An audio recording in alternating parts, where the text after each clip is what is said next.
అమ్మోరు రాత్రి 7:30 మీ ఈటీవీలో.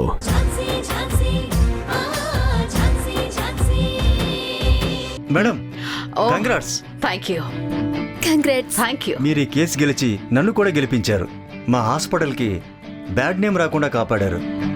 మిమ్మల్ని ఎలా అభినందించాలో నాకు అర్థం కావట్లేదు. Great madam.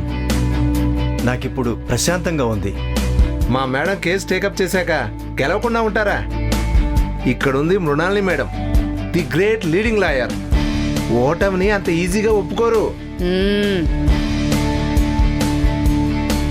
మీకు ముందే చెప్పాను, భయపడకండి. ఇది జస్ట్ పెట్టి కేసు లాంటిది అని. చిన్న కాగితం ముక్కతో ఎవరి రాతలు మారవు. ఆధారంతో ఆ ఝాన్సీ ఏమీ చేయలేదు అని. అదే జరిగింది చూసారా? ఆ ఝాన్సీ అంత తేలిగ్గా ఈ కేసును వదిలిపెట్టదనిపించింది మృణాలిని గారు.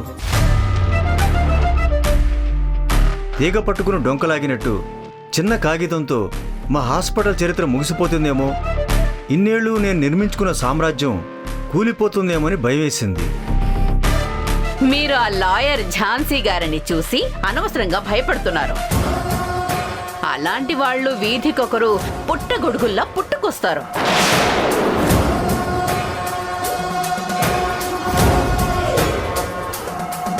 లా కోర్స్ అయిపోగానే నల్ల కొట్టు వేసుకుని ఏదో చేసేద్దామని వస్తూ ఉంటారు.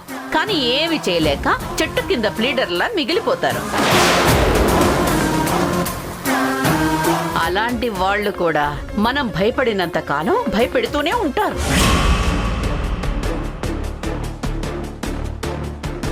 కుక్కలు మురిగాయని ఏనుగు తన దారి మార్చుకుంటుందా? ఇది కూడా అంతే. ఎవరో చిల్లర కేసులు వేశారని మనం భయపడకూడదు.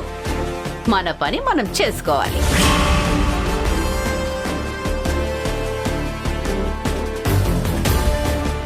అయినా మీ కూతురు ప్రియాంక ఎంత డేర్గా ఉందో చూడండి. She is such a Brave girl. Keep it up Priyanka. అవునండి, నా కూతురుకున్న ధైర్యం కూడా నాకు లేదు. నేను టెన్షన్ పడుతుంటే తనే నాకు ధైర్యం చెప్పింది. ఇంతలో టెన్షన్ పడిపోయారే. ఒకవేళ ఈ కేసు ఓడిపోయి ఉంటే, నేను గెలిపించలేకపోయి ఉంటే? No way. ఈ కేసు ఓడిపోవడం అనేది అస్సలు జరగదు. ఎందుకంటే ఇందులో నేను ఇన్వాల్వ్ అయ్యాను కాబట్టి. అయినా ఈ విజయం మీది కాదు, మాది. మా అమ్మ హాస్పిటల్ది, మా నాన్నది. ఎన్నో ఏళ్లుగా నిజాయితీగా సేవ చేశాం కాబట్టి ఈ రోజు మేము గెలిచాం. ఇంకా చెప్పాలంటే ఈ విజయం కూడా మీదే అనేలా ఉన్నారే.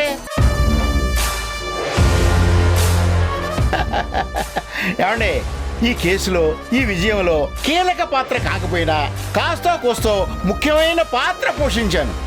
కాబట్టి నాకు కొంచెం క్రెడిట్ ఇవ్వండి. తప్పకుండా ఇస్తాను.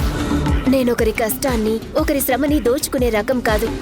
త్వరలోనే మంచి టైం చూసుకుని ఈ సక్సెస్ ని అందరం సెలబ్రేట్ చేసుకుందాం. షూర్ షూర్, అలాగే చేసుకుందాం. అలాగే అలాగే. వాసుదేవ్ గారు, మీకు ఇప్పుడు క్లారిటీ వచ్చిందనుకుంటా. రిపోర్ట్స్ లో కూడా బాబు మీ బాబే అని తేలింది. ఇంకా మీరు మీకున్న అనుమానాలన్నీ పక్కన పెట్టండి. అనుమానం పెనుభూతం, అది మనల్ని ప్రశాంతంగా ఉండనివ్వదు. మీ బాబుతో మీరు హ్యాపీగా ఉండలేరు. ఆ లెటర్ దొరకడం కూడా ఒక రకంగా మంచిదే. దానివల్లే కదా మీరే బాబు నిజమైన పేరెంట్స్ అని తేలింది. మీకు డౌట్స్ అన్నీ పోయి మీకు ప్రశాంతత దొరికింది. మేడం, మీకు చాలా థ్యాంక్స్ మేడం. ఈరోజు మీరే లేకపోతే బాబు మా బాబు కాదు అనే అనుమానంతో ఉండేవాళ్ళం. బాబుని కూడా సరిగ్గా చూసుకునే వాళ్ళం కాదేమో. మాకు చాలా సహాయం చేశారు. అవును మేడం, ఈరోజు మాకు తల్లిదండ్రులుగా మీరే మాకు పునర్జన్మనిచ్చారు.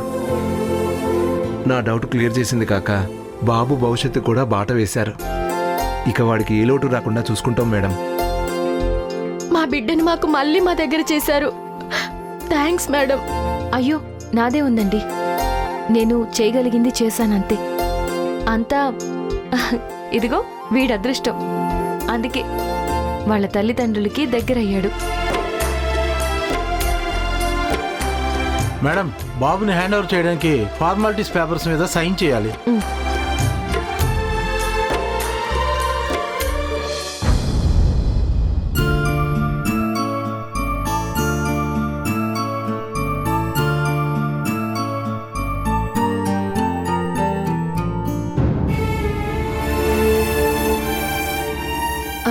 శ్రీనివాస్ గారు ఇలా రండి.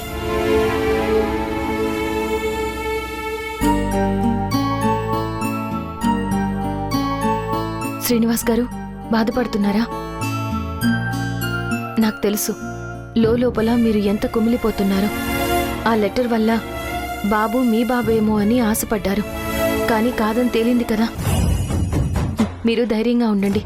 హాస్పిటల్లో ఉన్న సుమిత్ర గారికి కూడా ధైర్యం చెప్పండి.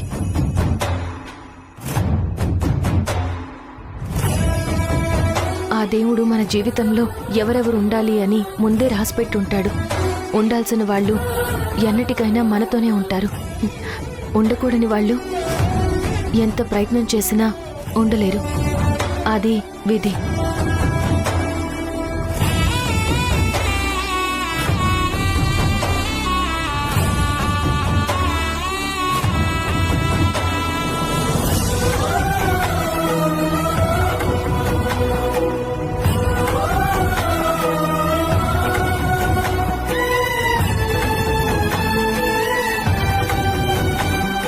ఉంటాను మేడం.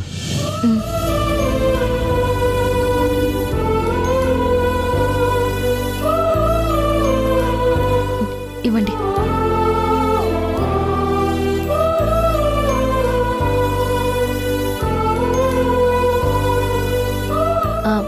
రాణి, ఒక్కసారి బాబుని ఇలా ఇవ్వు.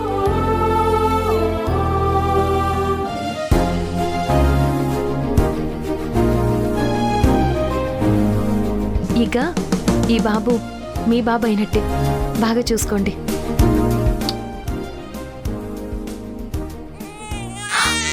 అయ్యో ఏడుస్తున్నాడు. ఒరేయ్, బాబుకి మీరు బాగా అలవాటైనట్టున్నారు మేడం. అవును, ఇన్ని రోజులు మేడం దగ్గరే ఉన్నాడు కదా. ఏడోక నాన్న, అమ్మ నాన్న వచ్చేసారు చూడు. తీసుకోండి. Take care. I wish you happy life. ఇక నేను వెళ్ళొస్తాను. మంచిది మేడం. ఉంటాను. రారాణి.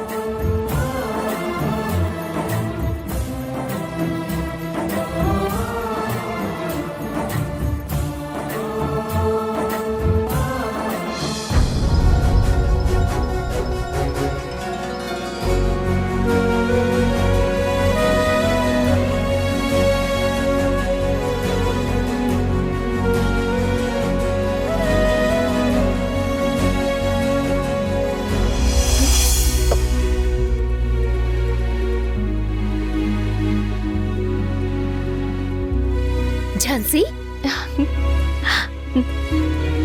కంగ్రాచులేషన్స్ ప్రియాంక. నువ్వు నిజంగానే నన్ను విష్ చేస్తున్నావా? అంటే